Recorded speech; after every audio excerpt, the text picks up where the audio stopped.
Into first game of the day, W versus Ultra Prime.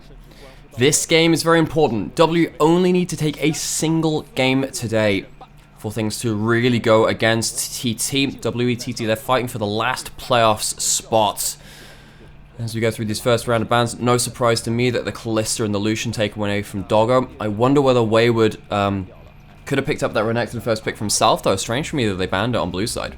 And it is interesting that we have seen Renekton become more first pickable again. Kind of really has started to rise in priority over the last couple of weeks. But it's right back to Old Faithful. Varus started the split as first pick priority, and here, so as the last few games begin to be played, he's right back where he started. It is. And Ultra Prime, what have they got to answer this? The lane pressure picks have largely now gone out of the pool. Indeed they have, and there goes the Karma locked in on the other side. It's definitely a solid response alongside the Nautilus. It's something we've seen a fair amount of over the last few weeks, and let's be real, the whole split long, especially since those Karma buffs became so prevalent and bringing her back into the meta with Malignants. And, you know, you've taken away the Varus Nautilus, as you said, you know, the Nautilus locked in. But the Varus Nautilus was very, very powerful. You still have Varus Renata if you want to go towards the on-hit Varus. And Fofo, big Tristana player, that would be pretty important to lock in towards that mid lane. Worth noting, folks, that Azir is still globally disabled. We'll be back on 14.6, so the rumblings are. We'll see whether that'll be the case. So, double AD carry composition locked in for Team WE. Yet to be decided whether we'll see it be on hits or poke. I don't think you want to lock in a Senna for it to be a super tanky Nautilus for the side of Joy, so it wouldn't surprise me if we still have the option to go towards that poke Varus. Maokai all the same, they're very good at kind of just buying space for these two longer range carries. Yeah, and Maokai obviously is not the jungler he was entirely last split, and last year really, has lost some of that oomph, but is still very, very potent. And just the potency of that ultimate, but as you said, buying space for double AD carries is very, very difficult to manage. Very difficult for double AD carries to manage against on the other side, so be very quick to snaffle that one up. On the other side though, shock to absolutely no one, the little dragon and the Kurds locked in for Doggo on Ultra Prime. Now, you've got one carry versus two currently, though it must be said that someone like the Karma can do significant damage in late game with the mantra Qs. Really is just about those significant bursts of damage, though. If you can catch it onto a carry and stop them from doing damage because, you know, they're off HP or lower, then that can be a very, very important kind of way to play out some of these team fights and allow Doggo to be uncontested in the carry performances. What else have we got now, though? I really think we're looking towards backline access for the side of actually both of these teams now, because you already have the Smolder and you have the Mantra Q. It's pretty easy to follow up on a lot of big plays. I think that Shinsao as well, with lots of long range carries in the game, goes up in value. There is the chance this is the Maokai support still. I'm not sure whether it will go towards support or whether it will go towards jungle. Iwandi's played a lot of different. Well, I mean, we can even see two support bans towards Iwandi in the first round. I think despite WE's issues, Iwandi has remained a real threat on the side of Team WE, especially with some of his different champions, which is why, again, in the second round now, they're saying, look, we don't care if you go towards that Maokai, we want to care, we care if you have some bigger playmakers in your pocket. Also just helps try and mitigate the flex a little bit, knowing it's going to be a Maokai support or trying to make it that way. Easy to build a team comp around then. Suddenly, as you said, that last pick of something a bit wild towards the bot side. Just ban now for WE. Debating a jungle ban, especially because obviously they have the ability to move that Maokai into the jungle just fine. Now you can already see that Iwandi has, you know, by kind of holding this flex though, Ultra Prime, like, you know, they've taken away the playmakers from Iwandi really. The Alistar, very, very important. Shinsao again, we've got both the temporary frontline champions out of the wheelhouse now. So in terms of backline access and frontline, I mean, do you really want to go towards like a Kansai when you can just get chewed through by a Tristana and a Varus? That feels kind of bad for Decade. It might just have to be something like that though, so you can just blind pick a frontline for your team. Instead, they are going to use their jungle's pick right now, Hacker onto the Rel. That is some backline access, and now giving Decade counter pick versus Wayward. We said that this is quite important. Wayward is kind of the gatekeeper top laner, where if you're a struggling top laner, you get smashed by Wayward. Decade giving counter pick maybe gives them a chance to survive a little longer. Well, there's one of those support picks that certainly counts a little bit out of pocket. The Heimerdinger being hobbled. We'll wait and see whether that one actually gets logged in, but I completely agree. Trying to save that top lane counter pick, that Luke 5. Oh, that Luke Skywalker. I might conflate the two. So it's basically Luke Skywalker because it's Red 5 standing by. For those of you that missed that joke. Yeah, it's very funny. It is. If I'd actually delivered it in a way that was understandable, that might have been a good start. But the Heimerdinger was locked in. That put the Maokai into the jungle. The Cassante goes top. And now your zone control, your absolute minefield you put down between saplings and turrets and the nature's advance means your double AD carry is going to be increasingly difficult to get to. But of course, you've already got your two very large, long-range backline acts with the Nautilus and the Rel, and with the counter pick of the Camille, your ability to lock down someone like a Tristana who can otherwise jump away is very high. How big would it be for Ultra Prime for Decade to struggle and be honestly one of the most underperforming top laners the entire split, to then in the final series for them come out against Wayward, one of the better performing top laners this split, with a Camille, and hopefully lead his team to a victory. You've got Nautilus, Rel, Camille, as you said, and with the small roll going over the top, these carries don't have an enchanter. You know, there's no Karma. There's on their side. There's no support which can heal them up or disengage them particularly easily. That combo, if performed well, will remove Fofo or stay from a fight. Yeah, and that's why, you know, when you're looking at the other side, their plan is, well, if we just put so many saplings and turrets and make actually getting to the backline as hard as we possibly can, then the enchant is unnecessary, right? And if one of our AD carries dies, we've got a second one, so it's all fine. Is the kind of slightly hysterical reasoning. And of course, it should potentially be doable. They've certainly got a comp to make it happen, but you look at the other side, you look at Rel, Nautilus, Camille, is it going to be possible to lock them out of the backline consistently? I just don't know. So we talked about those compositions. However, realistically, we have to put the nameplates on as well. Ultra Prime, they have struggled. They've played with a lot of perseverance a lot of the time. They've often fought their way back into games, but sadly, that hasn't been too common. It's been kind of few and far between at this point. But they have one last shot to make an impact on this split before we say goodbye to them until the summer split. WE, they've also been falling off in their own way. So for them, this is just trying to stick the landing. This is them trying to get themselves towards that last playoff spot. One game is all they need. Xian's WE take the rift against Ultra Prime. We have a quick hover over Soft Arch of the River and a very demonic looking cast on the backside as well. We've got a serious Blood Moon vibe going on here for what could well be a very important brawl. So level 1 started up by Ultra Prime to clear some of those Heimerdinger turrets. So we see that quite a lot. The only other time that we really see level 1s go into 5 stacks into the lane themselves is when we have kind of like the ranged versus melee matchups in top side. We see it with Jace, and when we've seen stuff like Quinn and Lucian top lane as well.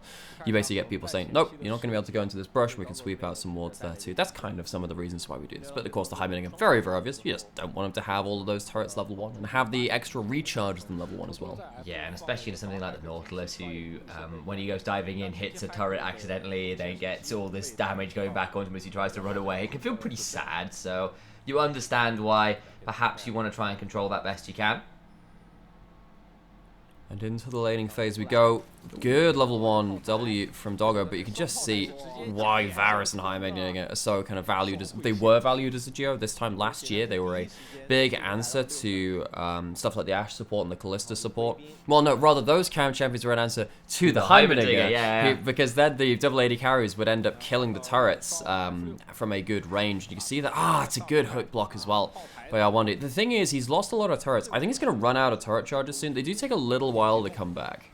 And Hacker, obviously, on the bottom side of the map, started on the Raptors, then looking for the reverse clear, just in case, because, of course, there was a world where with the shove on in, he could have gotten caught at that blue buff with an invade from the likes of Hung, so they're just not going to let that happen with this particular style of pathing. Also worth noting with the Rel, unlike stuff like Shinzao and Lee Sin and Vi, Rel's got a very good level 2 compared to most of the brawling junglers, which are really good at level 3. Now, of course, Rel's is very good at that too, but once you take the single camp and you're on the bot side, you can actually force a fight around the Nautilus as well.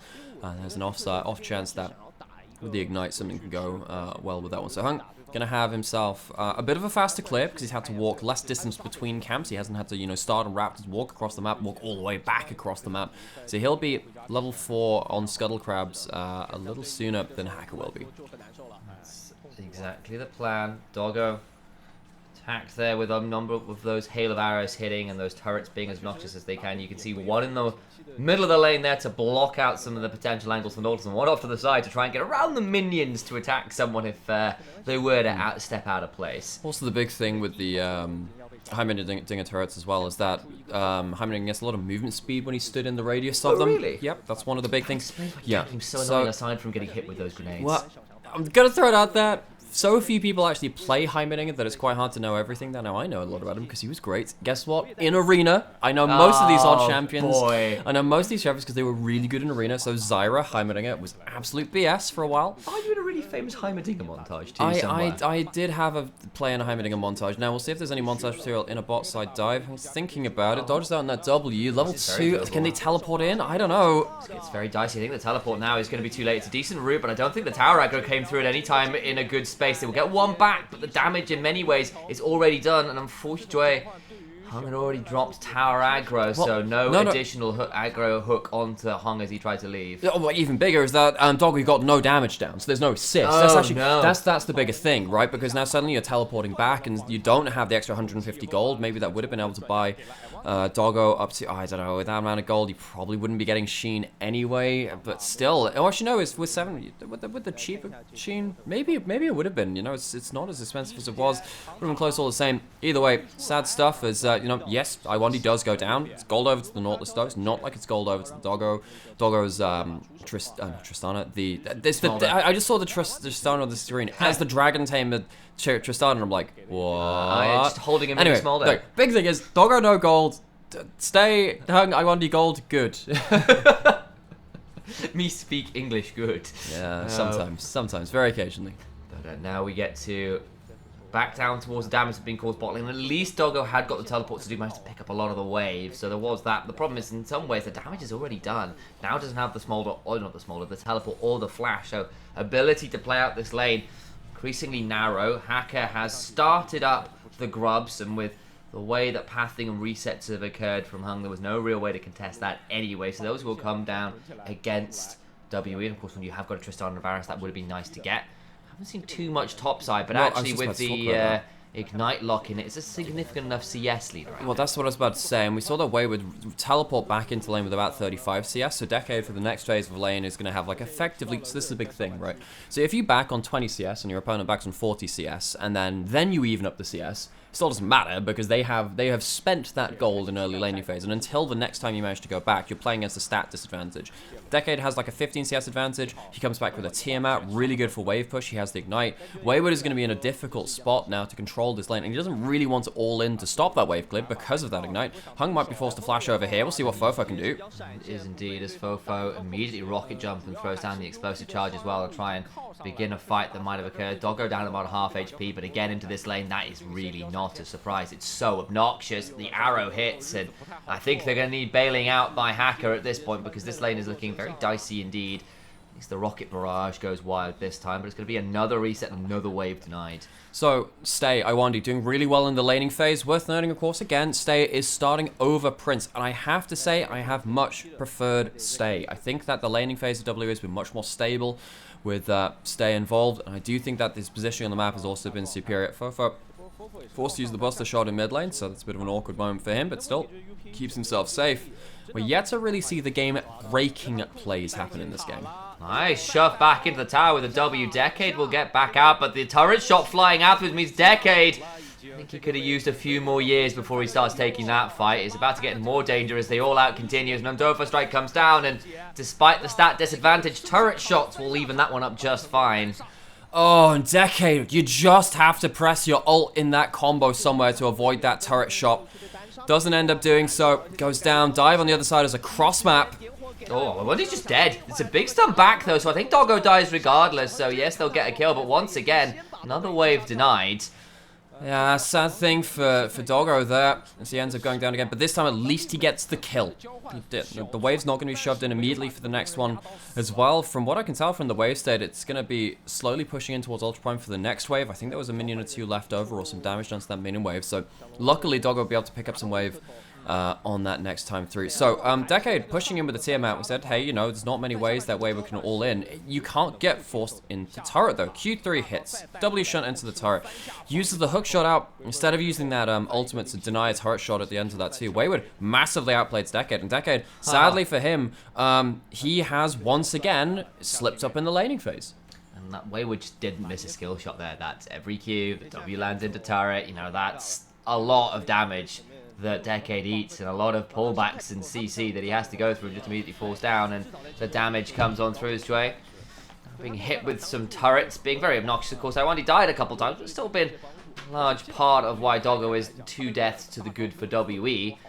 Play this one out from the game state as it is. The Maokai going into the enemy jungle, beginning to steal away the red buff. Rel on the other side, a known quantity with the wards in the jungle. This is easy looking for the Maokai. Alright, into mid lane we go as well. It's Fofo. Continues to do what Tristana's do, which is shove in pretty well. Of course, it is into Akama, who's normally pretty good at contesting that shove, but today, not so much. As Hacker now just hovering off vision, trying to find an angle in, has got speed up with the E, but will not go charging in to the cannon lines of Iwandi's Light Brigade quite yet. Mid lane we go again as Fofo steps forward with the W. It's a decent chunk back there with the Mantra Q, so in the end it's an even enough trade. The problem is Hung is around, which means Yoga could end up dying here if things got dodgy, but Hacker roaming up the river means it would be a 2v2, and WE, I think, wisely decide against it. Might decide jumping over onto this one. They know the Maokai is here. The whole of that jungle's gone. Hacker is just very sad about that. Still up in CS, interestingly. And there's a full quadrant for Hung to claim, which likely the Maokai will look to do if he can get across this lane at some point in the near future.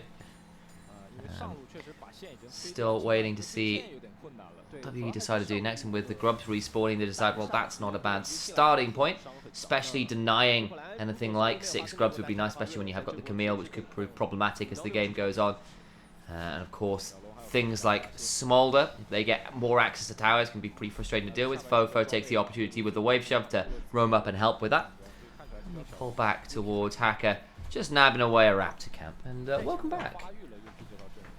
I just had to step out for a brief second, but everything's okay, everything's fine. I'd like, you know, Sam, I'd like to correct something I heard. You said it was the Iwandi's Light Brigade. You're charging into Iwandi's Light Brigade. You realise that the Light Brigade were the cavalry. I realise that now. So the thing is, you know the story behind the Light Brigade as well? And it's because, so the Light Brigade were a cavalry unit, and they were jealous of all the glory that the Dragoons were getting in that same battle. So they said, well, we'll go do something ourselves, and then they ran out a cannon line, and they lost a third of their unit. It was really, really bad.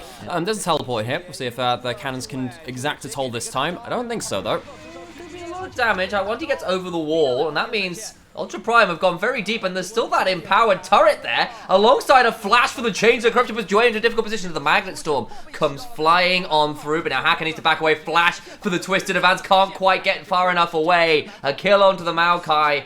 And Ultra Prime go too deep, trying to claim the Tristana. It's the Heimerdinger, another Yordle to work with. And the cannons fire back. Cannons to the left of them and to the right of them. Ultra Prime, they overestimate themselves. As you were saying, they go too deep. Iwandi baits them in really too far. They're going to get themselves now a second dragon, get themselves a significant gold lead, and sadly for the side of Ultra Prime, they don't even have an advantage in top side now for Decade, because after that solo kill, Wayward has gotten CS advantage, has managed to, of course, get that kill gold as well. Really feels like Ultra Prime, they need to look for a power play to start getting someone ahead of the game, otherwise it feels like it might be a slow bleed out. Hacker be looking to do just that, looking towards the top lane briefly, but I think with where the wave is at and Wayward wisely just deciding to back away means it's not going to be any further violence. This was a teleport play onto Iwandi as well. They bring in Doggo and they burn absolutely everything to try and kill off this Heimerdinger, but it's a great flash over the wall and the turnaround is just brutal. It is, because this wall in River, it makes it so hard to retreat in the ways that you'd like to nowadays. And I feel like maybe they should have actually just gone down, gone south, go away from that Maokai, because that Maokai ultimate is so painful. Once it starts corralling you against those walls, why Maokai is actually a very geography-based champion. Very hard to get away from it. Doggo flashed to avoid the Chains of Corruption, which still hit onto a teammate anyway. So now this Smolder burn both summoners in that play alongside the ultimate. So a bit rough, and of course that second dragon was then secured by WE on top of it all, so they're feeling very pleased indeed with this, as they might look for another dive bot side, but Hacker on vision means that WE know what better than to just wildly dive this one as yet another power plate about to fall. As the Achu comes across, Decade down to nearly 1 turret plate remaining as Wayward has taken that solo kill and really leveraged it into a lot of damage in that top lane as well. WE. It's why we call him the gatekeeper top lane. It's why we just say, look, if you struggle in lane, if you struggle as an individual player, this guy will start to get big advantages. And with that, it means that you can't really look for a cross map here. You've got the ultimates coming through. Doggo, remember, no flash, no teleport. It's a good knock-up from Jue, actually. Another flash in to get Iwandi. Every tower type this guy has died, but they will secure a kill at the very least. Iwandi goes down again. He goes back and he goes, guys, I've got Moralize now. I'm going to help the next time. But this time, Heimerdinger is not a tower diving champion. Great play from Jue. I really think this Nautilus is being a big factor for how Ultra Prime are staying in this game just about. They are, behind significant amounts of gold, particularly with this kind of permanent bot side shove, the permanent top side shove now as well. They're bleeding out gold in terms of minions, in terms of tower plates as well. Jue is trying to make a difference of something. It's 2v3. It has been 2v3 the majority of the game. I don't think Ultra Prime had great vision uptime on where the enemy jungler is, but this is great. 3-man knockup allows a huge turnaround. Doggo ends up positioning behind the Nautilus to kind of make sure that the ultimate doesn't hit him as well from the Varus. Now Jay, just as we praised him, goes down in the jungle. Unfortunately, there's no way for Jue to survive, and he is taken down. That is a kill for Fofos Tristana, who, yes, only claimed a single plate, but has been farming up a damn storm well ahead of that 10 CS a minute mark. Bot lane stay claims that turret, and Ultra Prime, those visions of that upset for playoffs looking increasingly dicey as Decade now on the wrong end of a big stun grenade, trying to run away, but with the Initialise slow, so just nowhere to go. Getting sold out by the Heimerdinger. The turnaround is pretty good though, and wait, there's the passive shield, and Decade gets one back, a little overeager, but now Wayward goes all out through the Rel to claim the Camille, and Wayward gets to back away with the Ghost, so it's still a 1-for-1. Oh, and you thought Decade had gotten away with it. The healing for the Ravenous Hydra and the passive, as you said, you thought it'd be enough, but not quite. Wayward once again cleaning up shop. How important has he been to Team WE on their better days? And as you're rightfully saying, WE, they win this game, they lock playoffs, and TT, we say goodbye to them until summer instead. It is a battle between WE and TT in both of these series today, but only if WE drop both games. Ultra Prime, they need to mount a comeback now to see if TT can keep things interesting later through the day. I mean, this is just so obnoxious. 3 levels down, who gives a damn? Has himself the Realize. It is so obnoxious. Luckily, though, Hacker buys enough time for aggro for not just the Heimerdinger, but also the turrets as well. Go on to Hacker very briefly, which means that Decade can get around and into that plate without things going awry. But of course, as you said, Wayward cleans up anyway. Yeah, and as I said, very nice ult through the Rel to close the distance. The Decade who thought they were safe is like, nope, I have a horse delivery system. It's fine. So obviously we've got one of the Horsemen of the Apocalypse in Rel. What are the other ones in League? Well, it's got to be Hecarim. So you have Hecarim, yeah. you have Rel. What do we have any other particular? I feel horse like champions? Kovanami might not be a bad shout. That's not a horse. That's a kraken. But it's like a centaur type figure. Like I feel like it's like a fish centaur. What the But without hell the is a fish centaur? It was a hippocampus strictly, but That's a great call out. For those of you that don't know, so Greek mythology, hippocampus is like the seahorses which Poseidon has. Yeah. That's Exactly. great. See, that's Sam, kind of my angle. but we don't have a hippocampus at I'm League, saying- Sam. We saying have a maybe squid if you lady. Squint, maybe Nami could be one. Well, if I can squint, maybe I could see Ultra Prime in a lead this game. That's not exactly happening very easy either. Full eyes wide open though, catching the Heimerdinger. That's not a bad little pick. He will flash away to no avail. The turnaround, though, is still really obnoxious. Every time they run at the Heimerdinger, the price is still a kill back. This time around, it's not. It's still a sole point, though, for WE, so they've killed off a Heimerdinger for a 5th time. They have failed, however, to stop this dragon stacking. Turn onto Jue, though, means so much damage back. I mean, the Nautilus goes down. Into the backline is Decade, Decade, who's just there with no way out. This Camille, looking like a pair of kitchen scissors. No lethality to them at all. They're blunted. They can't even cut through the plastic packaging at this point. No. They're sat there really waiting for another item. And Ultra Prime, they should have been waiting as a team for another item and more stacks in the smolder before going for that big play. You can see that the first kill, that was fine, but they just don't have the damage. Once those ultimates are down, they're going to have to now defend without those ultimates. Whoa, Hacker dies for the Herald stop, and I don't even know if it'll save the turret. Guy is here, but again, I don't know what this can do. Is Fofo just jumps on the Karma, who has to flash away as Fofo's bomb just detonates on top of their head. This turret is dead to right as well. Only 3 grubs is more than enough. And they claim 2 turrets and the dragon for the price of 1 Nymaera. Nymaera 0 and 5, but pretty much every one of those deaths has been either in a bot lane dive where things go well for them, or other plays where they're trading back anyway. This one is probably the least valuable in a lot of ways, but you look at the ultimates come through, which particularly with that Smolder ultimate, it buys up, you know, the Rel and the Smolder, which means that how do you fight back now? You don't have the items yet for your basic abilities of the Smolder to be the real king of damage, and this play from Decade afterwards is just not it. You know, he blast guns away from the play, then decides he's going to go back in. You can see that Joy is caught, so maybe he's just trying to, like, zone off the backline a little bit, but Stay is doing exactly the same thing on Varus, and Decade is left alone in the back. He does go down indeed. No real way to escape that one.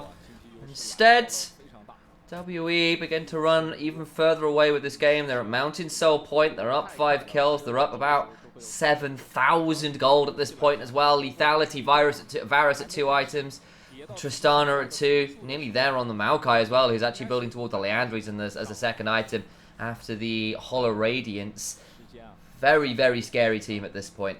And you really have to ask, you know, how can you wave clear? How can you wave clear it anyway? It could be about the soul. It's also going to be about just how much gold you're dropping from everywhere. You know, you're dropping it in a turret. You're going to be dropping one probably in bot side as well. It really does just feel like Ultra Prime are struggling to get any kind of foothold. I think particularly because Decade died in that solo kill in lane, it is so hard for them to get any pressure across the map. That might even be, looking back at this game breaking. You see the ult trader for the ults. Yeah, Wayward still got theirs available. Actually, yeah, as I said, didn't get to pop it because the Hextech Ultimatum kind of interrupted the animation, but still going to be Decade backing on 20% HP. Damage in many ways has been done many minutes before this. See it in the item discrepancies, you can see it in the map control discrepancies, and now we just group up as 4 here with all the zone control they own.